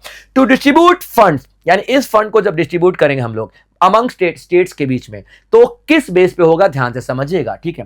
पहला आप लोग देखोगे, ठीक है, इनकम डिस्टेंस के बेस पे, यानी इनकम के बेस पे हम लोग स्टेट्स को पैसा देंगे। इनकम के बेस पे यानी का मतलब क्या, जिस स्टेट की इनकम कम है उस स्टेट को हम लोग ज्यादा पैसा देंगे। यार उसके पास बेचारे का पहले ही कम पैसा है, गरीब राज्य है, तो उसको ज्यादा पैसा देना पड़ेगा ना मैनेजमेंट के लिए, समझिएगा, ठीक है ना। जैसे बिहार और उड़ीसा नीचे से कंपटीशन में रहता, मैं गरीब, तू गरीब, है ना।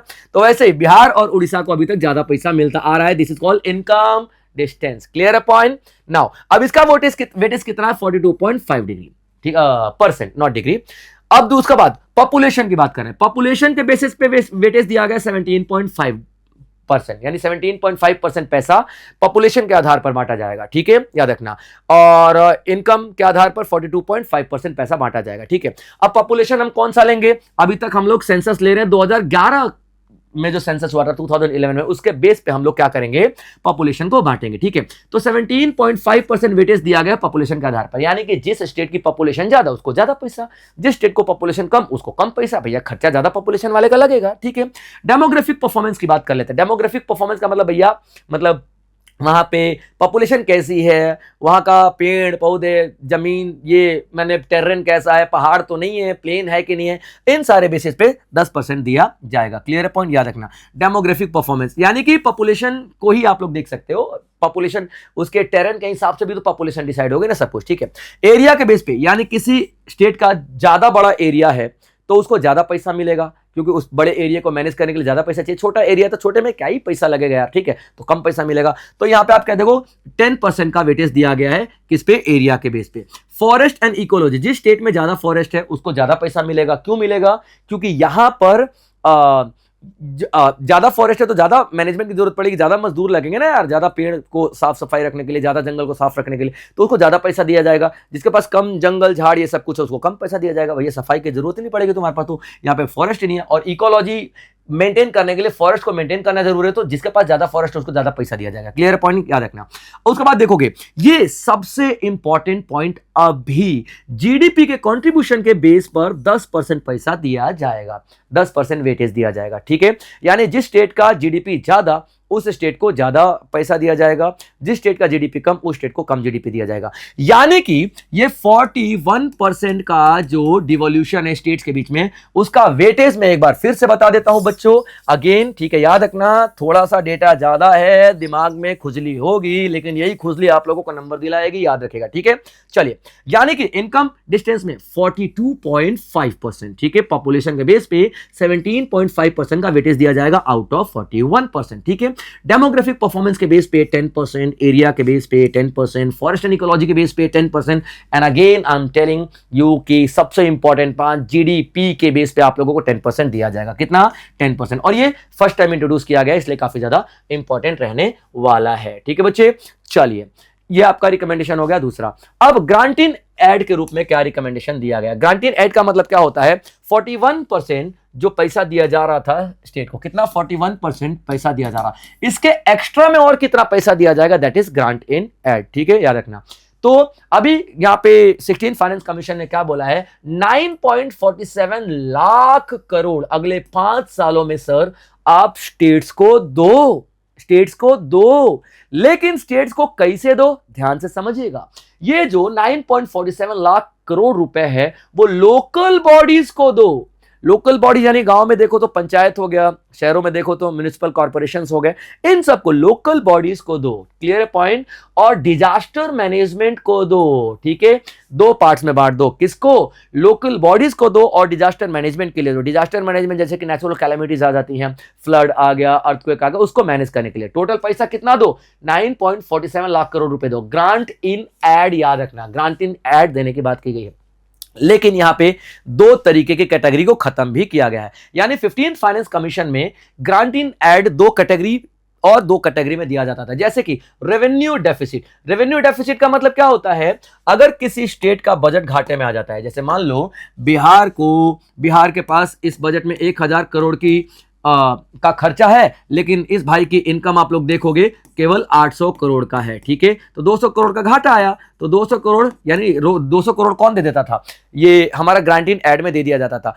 पर यहां पे 15th फाइनेंस कमीशन में ऐसा हुआ करता था। 16th फाइनेंस कमीशन ऐसा बोल रहा है, भाई फिर बिहार इंप्रूव क्यों करेगा, उड़ीसा इंप्रूव क्यों करेगा, या कोई भी एमपी इंप्रूव क्यों करेगा यार, वो छोड़ो, छत्तीसगढ़ क्यों इंप्रूव करेगा? उनको तो जब भी घाटा हुआ, जब भी डेफिसिट हुआ, ये ले भैया पैसा मिल जाता है सेंट्रल गवर्नमेंट से, तो काय के लिए इंप्रूव करेंगे भाई? नहीं, ऐसा करो, ये जो डेफिसिट वाला कॉन्सेप्ट है, रेवेन्यू डेफिसिट वाला कॉन्सेप्ट है, ये नहीं, अब हम डेफिसिट को फुलफिल करने के लिए पैसा नहीं देंगे। ये 15th फाइनेंस कमीशन तक था, 16th में हटा दिया गया। दूसरा, सेक्टर स्पेसिफिक ग्रांट दिया जाता था 2015 में, यानी तुम्हारे राज्य में, तुम्हारे स्टेट में एजुकेशन बहुत कम है, तुम एजुकेशन पे पैसा खर्च करो। तुम्हारे स्टेट में भाई साहब, ठीक है, रिवर वाटर सूख रहा है, रिवर वाटर को रिप्लेनिश करने पे आप खर्चा करो। अरे यार एक बात बताओ, सेंट्रल गवर्नमेंट ये ग्रांट इन एड डिसाइड करेगी सेक्टर वाइज, तो स्टेट गवर्नमेंट क्या करेगी? अब स्टेट गवर्नमेंट ही तो बेहतर हालत समझती है ना स्टेट की, तो यहां पे क्या बोला गया? नहीं, सेंट्रल गवर्नमेंट अब आपके सेक्टर्स के लिए पैसा नहीं देगी ना, समझ में आओ। यानी सेक्टर स्पेसिफिक ग्रांट को भी बंद कर दिया गया और रेवेन्यू डेफिसिट को भी बंद कर दिया गया, रेवेन्यू डेफिसिट ग्रांट को भी। तो ये 2000 ठीक है, 15th फाइनेंस कमीशन में 2015 बोलने वाला था, 15th फाइनेंस कमीशन तक ये था, लेकिन अभी 16th फाइनेंस कमीशन में revenue deficit grant in aid को खत्म कर दिया गया और sector specific grant in aid को खत्म कर दिया गया। Clear point. और क्या लाया गया है? लोकल बॉडीज को पैसे दो और डिजास्टर मैनेजमेंट को पैसे दो। कौन सा? ग्रांट इन एड, जो कि बजट से एक्स्ट्रा पैसा होता है। ठीक है बच्चे, आई होप आप लोग नोट्स बनाते हुए चल रहे हो। अब देखते हैं फिस्कल एंड स्ट्रक्चरल रिफॉर्म की बात करेंगे। कौन सा? Fiscal and structural reform. अब देखिए फिस्कल का मतलब क्या होता है? जहां पे भी फिस्कल वर्ड आप लोग देखोगे ना, इसका मतलब गवर्नमेंट की, ठीक है, इसका मतलब गवर्नमेंट की हम इनकम और एक्सपेंडिचर की बात कर रहे हैं। याद रखना, इनकम और एक्सपेंडिचर की बात कर रहे हैं, वही हम लोग फिस्कल बोलते हैं। ठीक है, फिस्कल। तो आप देखोगे फिस्कल और स्ट्रक्चरल रिफॉर्म में यहां पे क्या बोला है 16th फाइनेंस कमीशन ने? सर फिस्कल टारगेट तो अपना सेट करिए आप लोग। फिस्कल टारगेट का मतलब क्या होता है? आपकी इनकम और आपके एक्सपेंडिचर के बीच का गैप। तो यहां पे क्या बोला गया है? Caps state fiscal deficit at 3% of the gross state domestic product. यानी कि स्टेट को अगर 100 रुपए का जीडीपी है, जीडीपी का मतलब आप सभी को पता है प्रोडक्शन, ठीक है, यानी स्टेट की बात करें ग्रॉस स्टेट जीडीपी, ठीक है, gross state GDP, clear point, GDP, यानी स्टेट लेवल पे जो जीडीपी है 100 रुपए है आपका और आपकी इनकम केवल 97 रुपीज है, तो भाई साहब आप इसको थोड़ा और कम कर देते हैं, इनकम आपकी 95 रुपीज है, यानी कितना कम हो गया? 100 रुपए तो आपकी जीडीपी है भाई साहब, ठीक है, याद रखिएगा जीडीपी है, या ये भी चलिए, ठीक है, 100 रुपए आपकी जीडीपी है और 105 रुपए का आपका खर्चा हो गया, यानी कि 100 रुपए आपका इनकम समझ लो, ठीक है, आमतौर पे, और 105 रुपए आपका खर्चा हो गया, तो कितना कम हुआ? 5 रुपए आपको कम पड़ गया। तो 5 रुपए आप बोरो करोगे, उधार लोगे ना, ये आपको ज्यादा से ज्यादा 3% ही लेना है, समझिए, यानी कि आप 5% उधार नहीं ले सकते, आपको फिस्कल डेफिसिट यानी ज्यादा ज्यादा कितना परसेंट लेना है? जितने भी स्टेट का जीडीपी है, स्टेट जीडीपी जितना भी है, जैसे बिहार का जितना जीडीपी है उसका सिर्फ 3% आप उधार ले सकते हो।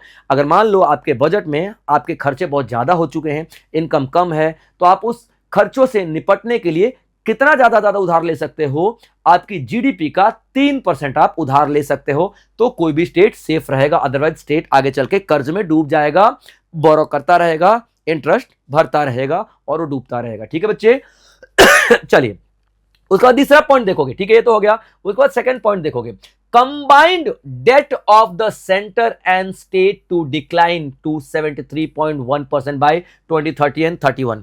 अब सबसे पहले समझने की कोशिश करते हैं, ये जो कॉन्सेप्ट दिया जा रहा है debt to GDP ratio, debt, ठीक है, याद रखना, डेट क्या, डेट यानी कि उधार, टू जीडीपी यानी कि हमारी जीडीपी के हिसाब से हमारे ऊपर उधार कितना है भाई साहब, यानी कि हमारी जीडीपी 10,000 करोड़ की है, तो हमारे पे फॉरेन का उधार कितना है, वर्ल्ड बैंक से, आईएमएफ का, एशियन डेवलपमेंट बैंक का उधार कितना है।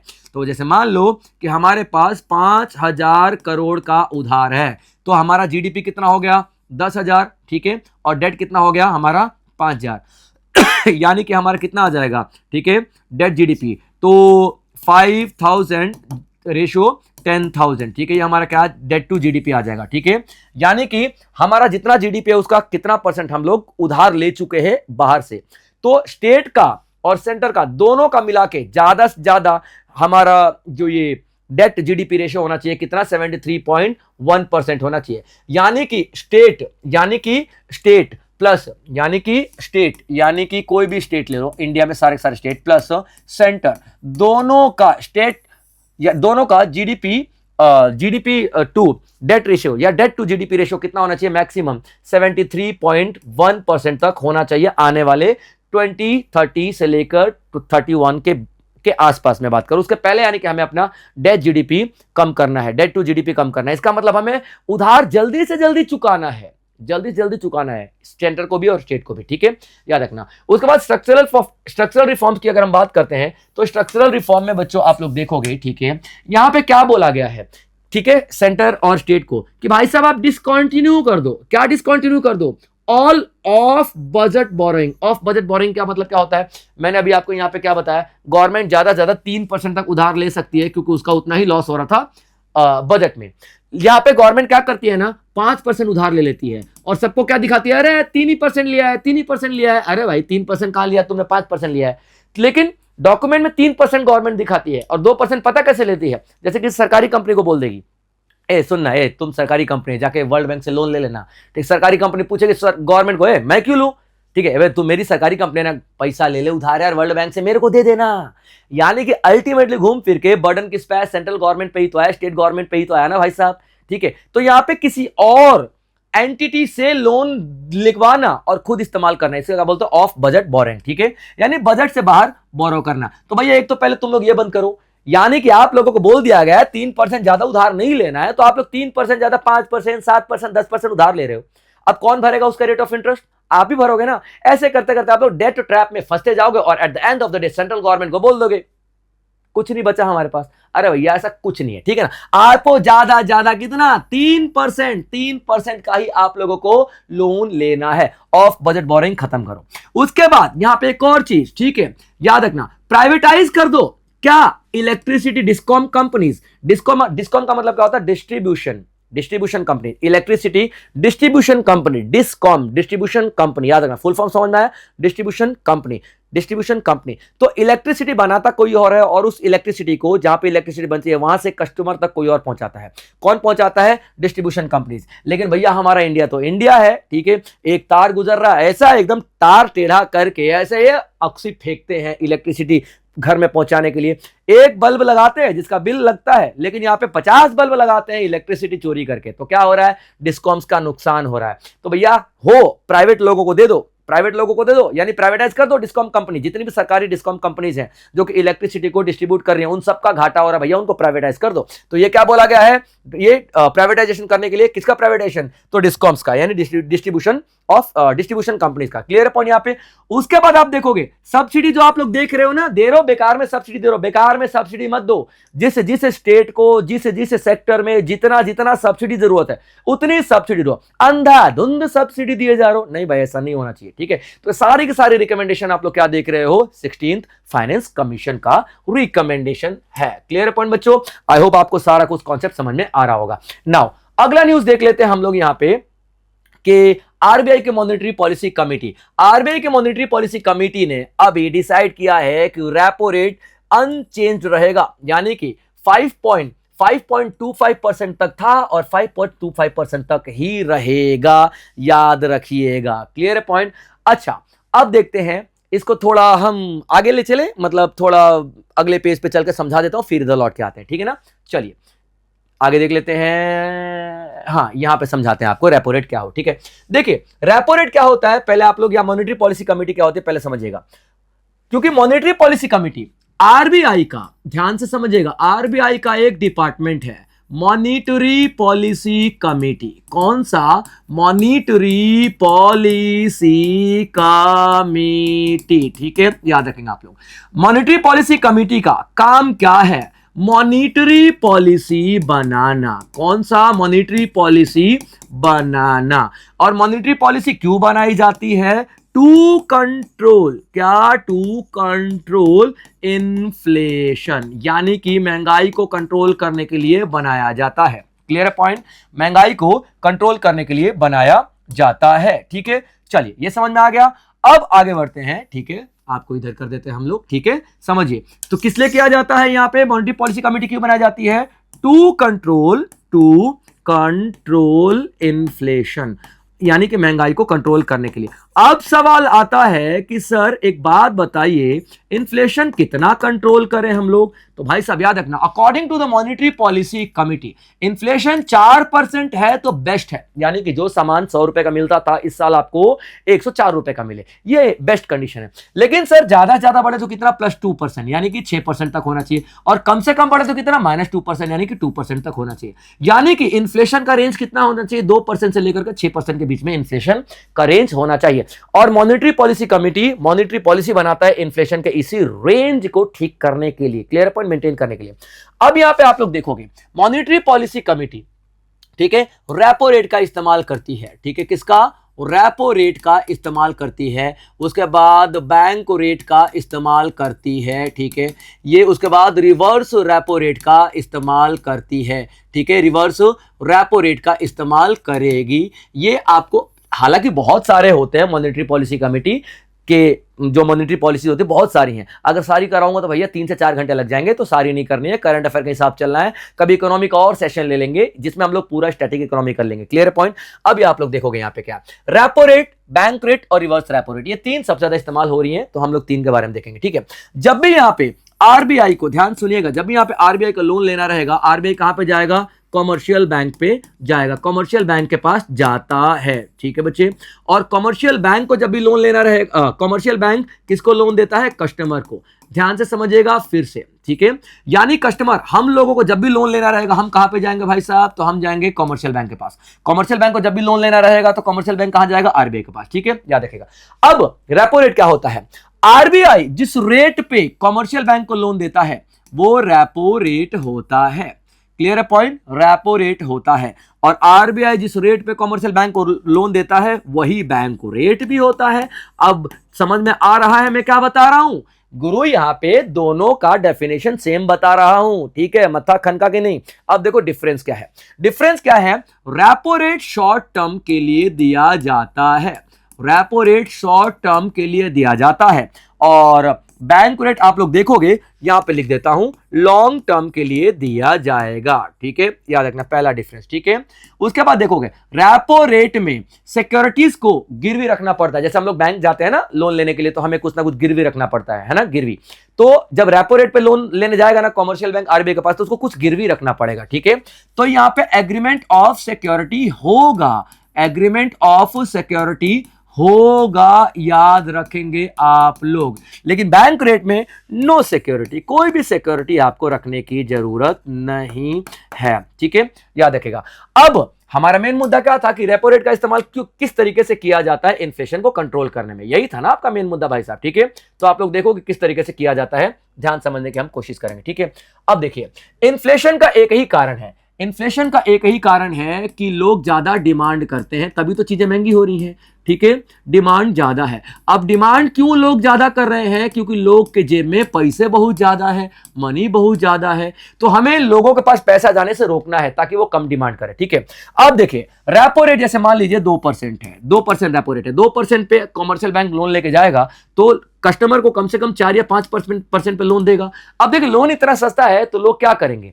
ईएमआई पे बाइक खरीदेंगे, ईएमआई पे कार खरीदेंगे, ईएमआई पे भाई साहब शॉपिंग, अरे क्रेडिट कार्ड से जन्मदिन मना करके क्रेडिट कार्ड का बिल भी ईएमआई पे भरा जा रहा है। फ्लिपकार्ट पे, अमेजन पे लेटर का ऑप्शन भी आ रहा है। सब क्या है, आपको डिमांड करने के लिए प्रेरित किया जा रहा है, इंस्पायर किया जा रहा है।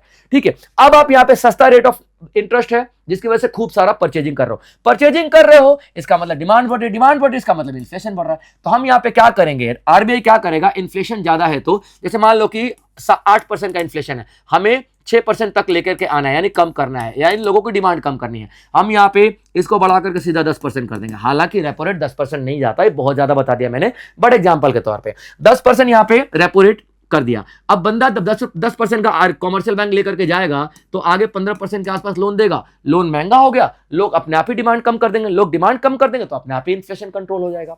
इन्फ्लेशन का उल्टा आता है डिफ्लेशन। क्या आता है, डिफ्लेशन, यानी कि महंगाई ना होके और उल्टी कम हो जाए, यानी कि 100 रुपए का सामान 104 रुपए का ना होकर के 100 रुपए का सामान उल्टा 98 रुपीज का हो जाए, यानी सस्ता हो जाए। यानी कि लोगों के पास पैसा नहीं है तो हम क्या करेंगे, लोगों के पास पैसा भेजेंगे, तो यहां पे रेपो रेट कम हो जाएगा। रेपो रेट मैंने 1% कर दिया, जब रेपो रेट 1% कर दूंगा तो भाई अपना 1% पे लोन लेके जाएगा तो आगे 3 या 4% पे लोन देगा, लोन हो गया सस्ता, खूब परचेजिंग शुरू। लो भैया, डिफ्लेशन से इन्फ्लेशन की कंडीशन अपने आप ही आ गई। तो यहां पे आप क्या देख रहे हो, रेपो रेट का इस्तेमाल किया जाता है इन्फ्लेशन को कंट्रोल करने के लिए। सेम बैंक रेट का भी सेम कॉन्सेप्ट है, इस्तेमाल इसी तरीके से किया जाता है। जब भी हमें इन्फ्लेशन को कंट्रोल करना है, बैंक रेट और रेपो रेट को अपन लोग बढ़ा देते हैं, क्लियर पॉइंट। और जब भी हमें डिफ्लेशन को ठीक करना है, बैंक रेट और रेपो रेट को हम लोग कम कर देते हैं, क्लियर पॉइंट यहां पे याद रखना। ठीक है, मैं उल्टा बोल गया क्या, शायद, कोई बात नहीं। जब भी हमें इन्फ्लेशन को कंट्रोल करना है, यानी महंगाई को कंट्रोल करना है, महंगाई याद रखना, डिमांड को कंट्रोल करना है, तो हम लोग बैंक रेट और रेपो रेट को क्या कर देंगे, ज्यादा कर देंगे, ठीक है, बढ़ा देंगे। और जैसे ही हम लोगों को इन्फ्लेशन डिफ्लेशन को कंट्रोल करना है, लोगों के पास पैसा नहीं, पैसा भेजना है, तो रेपो रेट को हम लोग और बैंक रेट को कम कर देंगे ताकि ज्यादा से ज्यादा लोग लोन ले और डिमांड को बढ़ाएं, तो डिफ्लेशन टू इन्फ्लेशन हो जाएगा। क्लियर पॉइंट, सारा का सारा माजरा आपके सामने मैंने लिख दिया है भाई साहब, एक एक चीज आपको समझ में आ जानी चाहिए। चलिए, अब यहां पे मैं आपको क्या बता रहा था, ठीक है, आरबीआई ने ये देखा कि इन्फ्लेशन ठीक ठाक चल रहा है। जब इन्फ्लेशन ठीक ठाक चल रहा है भाई साहब, तो आरबीआई यहां पे क्या कर रहा है कि रेपो रेट को सेम रख रहा है, यानी कि 5.5% था पहले ही, अभी भी, ठीक है। अब यहां पे 3 जून से लेकर 5 जून को मॉनेटरी पॉलिसी कमेटी बैठी थी, संजय मल्होत्रा जो कि आरबीआई के गवर्नर है इनके चेयरमैनशिप में, ठीक है। उसके बाद देखो कि बैंक रेट कितना किया गया, 5.50% पे। अच्छा, रिवर्स रेपो रेट, ठीक है, रिवर्स रेपो रेट क्या होता है तो मैं आपको बताना भूल ही गया। रेपो रेट क्या होता है, ठीक है, आरबीआई से कॉमर्शियल बैंक तक जाता है, वो आपका रेपो रेट कहलाता है, ठीक है। ऐसे reverse repo rate commercial bank से आरबीआई को लोन जाएगा, यानी आरबीआई जिस रेट पे कॉमर्शियल बैंक से लोन लेगा।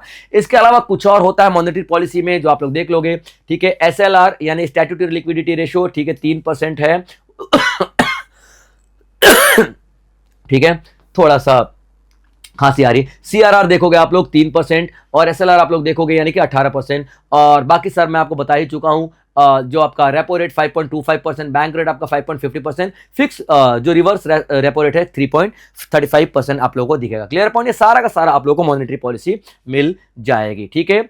अब देखते हैं, अभी कुछ ही दिन पहले नरेंद्र मोदी जी ने क्या बोला है हमें कि भाई साहब आप लोग यानी इंडियन सिटीजन क्या करो, इंडियन सिटीजन गोल्ड कम खरीदो भाई साहब, ठीक है, समझिएगा, आप लोग गोल्ड कम खरीदो, पब्लिक ट्रांसपोर्ट ज्यादा इस्तेमाल करो, यानी पेट्रोल कम इस्तेमाल करो, फॉरेन ट्रिप पे कम जाओ भैया, pre wedding, not pre wedding यार, वो क्या बोलते हैं जो दूर दूर जाके शादी करते हैं, डेस्टिनेशन वेडिंग है ना, विदेशों में जाकर के डेस्टिनेशन वेडिंग मत करो। ये सब कुछ नरेंद्र मोदी ने कहा है। क्यों कहा है, यही आपका अगला न्यूज है, directly related to the Indian rupees image, Indian rupees की जो इमेज है उससे जुड़ा हुआ है। इंडियन रुपी का जो आपका महंगा होना, सस्ता होना, इंडियन रुपी पावरफुल हो रहा है कि वीक हो रहा है, सब कुछ इस डिसीजन से जुड़ा हुआ है, ठीक है। चलिएगा, अब थोड़ा सा आगे फिर समझने की कोशिश करेंगे भाई साहब। एक चीज मैं आपको एक्सप्लेन करना चाहता हूं, याद रखेगा, ठीक है। इकोनॉमिक्स में एक कॉन्सेप्ट है, ये समझने के लिए क्यों नरेंद्र मोदी ने आप लोगों को ये कहा था, थोड़ा सा कॉन्सेप्ट समझने की कोशिश करते हैं। इकोनॉमिक्स में एक कॉन्सेप्ट आता है डिमांड एंड सप्लाई का, याद रखेगा।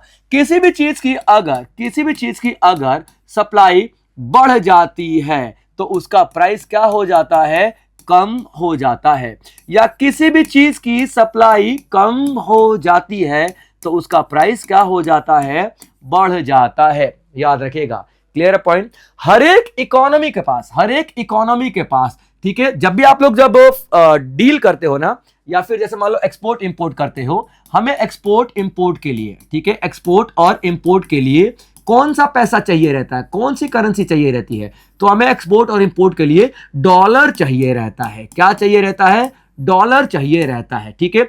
इस वजह से इंडिया यहां पे क्या करेगा, डॉलर का रिजर्व मेंटेन करके रखेगा। क्या, डॉलर का रिजर्व मेंटेन करके रखेगा। जैसे मान लो मेरे पास $10,000 हैं। अबे $10,000 मैं क्यों मेंटेन करके रखूं कि भाई अगर मुझे कुछ इंपोर्ट करना है, मुझे कुछ इंपोर्ट करना है तो मुझे क्या करना पड़ेगा, डॉलर ही तो देना पड़ेगा ना, समझिएगा। तो इसके लिए मेरे पास रिजर्व होना जरूरी है। क्लियर पॉइंट, याद रखिएगा। अब देखते हैं नरेंद्र मोदी ने डिसीजन क्यों लिया, एक एक चीज समझने की कोशिश करेंगे, ठीक है। आप लोग ध्यान समझेंगे। देखिए बच्चे, ये रिजर्व हम लोग रखते हैं ताकि एक्सपोर्ट इंपोर्ट हमारा इजी हो सके। अब एग्जांपल के तौर पे मान लेते हैं, ठीक है, यहां पे कि हमारे पास $10,000 है। अब नरेंद्र मोदी ने बोला है कि गोल्ड मत खरीदो। अब गोल्ड मत खरीदो, क्यों मत खरीदो, हमारे पास गोल्ड केवल और केवल 20 से 22% ही गोल्ड है, बाकी सारा गोल्ड हम लोग क्या करते हैं, इंपोर्ट करते हैं।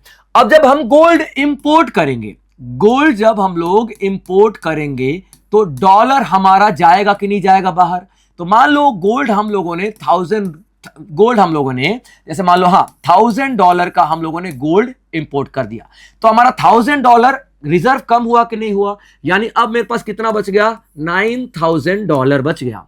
यानी कि $10,000 जो रिजर्व था उसमें से मैंने $1,000 का गोल्ड खरीद लिया। जब मैंने $1,000 का गोल्ड खरीदा तो यहां पे मेरे पास रिजर्व कम हुआ कि नहीं हुआ, यानी डॉलर की सप्लाई मेरे देश में $10,000 थी, अब कितनी बच गई, $9,000। भाई साहब, यानी कि यहां पे सप्लाई कम हुई, यानी कि यहां पे सप्लाई क्या हुई, कम हुई, और प्राइस क्या ज्यादा होगा। तो $1 इज इक्वल टू जो 96 रुपीस था वो $1 महंगा हो जाएगा, यानी कि $1 कितने का हो जाएगा, 110 रुपए का हो जाएगा। एग्जाम्पल के तौर पे बढ़ेगा। फिर नरेंद्र मोदी ने बोला फॉरेन ट्रिप पे मत जाओ। फॉरेन ट्रिप पे आप जाओगे, जैसे मान लो आपने $1,000 खर्च किए फॉरेन ट्रिप पे, यानी कि फिर ये 9,000 में से $1,000 आपका फॉरेन ट्रिप पे खत्म कर दिया, यानी $1,000 फिर घट गया, यानी कितना सप्लाई बच गया, $8,000 का सप्लाई बच गया, यानी सप्लाई फिर कम हुई, सप्लाई आपकी फिर कम हुई, सप्लाई कम हुई तो फिर से आपके प्राइस बढ़ जाएंगे, यानी $1 इज इक्वल टू 120 रुपया। यहां पे क्या हो रहा है, जितना हमारे पास डॉलर का सप्लाई कम हो रहा है उतना ही डॉलर का रिजर्व कम हो रहा है, उतना ही हमारा डॉलर का हमारे देश में कीमत बढ़ रही है, यानी कि हमारा रुपया कमजोर हो रहा है। यानी $1 के लिए पहले हम लोग 96 रुपीस दिया करते थे, फिर हम 110 रुपए देने लगे, फिर हम 120 रुपए देने लगे, समझिए। ठीक उसी तरीके से यहां पे बहुत सारे डिसीजन लेने के लिए बात की गई थी। तो देखते हैं नरेंद्र मोदी ने कौन कौन से 60 डिसीजन की बात की थी। क्या बोला गया था, नरेंद्र मोदी ने क्या बोला था, भाई साहब गोल्ड कम परचेज करो, गोल्ड कम परचेज करो, क्योंकि हमें इंपोर्ट करना पड़ता है भाई, गोल्ड इंपोर्ट करेंगे तो हमारा डॉलर का रिजर्व बाहर जाएगा, डॉलर का सप्लाई कम होगा, हमारा रुपया कमजोर होगा, तो गोल्ड कम खरीदो, ठीक है। भाई साहब फॉरेन ट्रेवल पे मत जाओ ना यार, क्यों घूमना फिरना फॉरेन में, ठीक है। उसके बाद फ्यूल कंजर्वेशन करो, भाई पब्लिक ट्रांसपोर्ट इस्तेमाल कर लो यार, आपको 500 मीटर जाना पैदल चल लो, ठीक है। क्यों, जितना ज्यादा गाड़ी इस्तेमाल करोगे उतना ज्यादा पेट्रोल हम इंपोर्ट करना पड़ेगा, हमारा फिर से डॉलर का रिजर्व जाएगा, हमारे पास फिर से डॉलर की सप्लाई कम हो जाएगी, फिर से हमारा डॉलर महंगा हो जाएगा, फिर से हमारा रुपया कमजोर हो जाएगा, समझिएगा। इस तरीके से उन्होंने क्या बोला था, वर्क फ्रॉम होम कर लो ना यार, ठीक है, वर्क फ्रॉम होम कर लो, घर में आराम से खटपट पटपट करते रहो कंप्यूटर पे, क्या दिक्कत है, बाहर जाओगे 4 पैसे खर्च करोगे पेट्रोल पे, है ना, वो 4 पैसे बचेंगे, हमारा पेट्रोल बचेगा, इंपोर्ट नहीं करना पड़ेगा, ये सब कुछ आप लोग देखोगे, ठीक है। उसके बाद केमिकल फर्टिलाइजर कम इस्तेमाल करो भाई साहब, क्योंकि हम वो भी मंगाते ही हैं, इंपोर्ट ही करते हैं। उसके बाद कुकिंग ऑयल, जो हम लोग कुकिंग ऑयल गैस, जो गैस पे खाना बनाते हैं भैया, वो भी आप लोग मंगाते ही हो। तो हर एक वो चीजों की हम इंपोर्ट करते हैं जिसकी वजह से हमारे पास जो डॉलर का रिजर्व कम होता जा रहा है, वो डॉलर के रिजर्व को कम होने से रोकने के लिए हम लोगों ने क्या, नरेंद्र मोदी ने क्या अपील किया है, ये सारे के सारे काम मत करो, स्वदेशी इस्तेमाल करो, विदेशी इस्तेमाल करोगे कोई भी सामान तो भैया इंपोर्ट करना पड़ेगा, डॉलर का रिजर्व आपको देना पड़ेगा, डॉलर का रिजर्व आप दोगे तो डॉलर का सप्लाई कम होगा, डॉलर का सप्लाई कम होगा तो डॉलर महंगा होगा, तो इसका मतलब रुपया कमजोर होगा। क्लियर है पॉइंट बच्चे, ये सारे के सारे आर्टिकल सब कुछ आप लोगों के लिए इंपॉर्टेंट हो जाता है बच्चों, ठीक है। तो ये सारा का सारा इकोनॉमी के एक एक न्यूज मैंने आप लोगों को बच्चों पढ़ा दिया है, इसमें से आप लोगों को एक एक चीज नोटबुक में नोट करते रहना, हर चीज आपके लिए इंपॉर्टेंट है, ठीक है। और अगले सेशन में फिर से और भी बहुत सारे टॉपिक्स मैं आप लोगों के लिए कवर करता रहूंगा, तब तक बने रहे हमारे चैनल के साथ। और जो भी न्यू कमर्स हैं वो सब्सक्राइब जरूर करेंगे, और कमेंट बॉक्स में आप लोग अपने डाउट, अपने सेशन में जो भी डाउट आता है वो सब लोग आप लोग पूछिएगा, एक एक डाउट को सॉल्व किया जाएगा, बताया जाएगा, आपको किस तरीके से अपने प्रॉब्लम को सॉल्व करना है। ठीक है, चलिए मिलेंगे अगले सेशन में, तब तक आप लोग अपना ध्यान रखेंगे बच्चों। जय हिंद।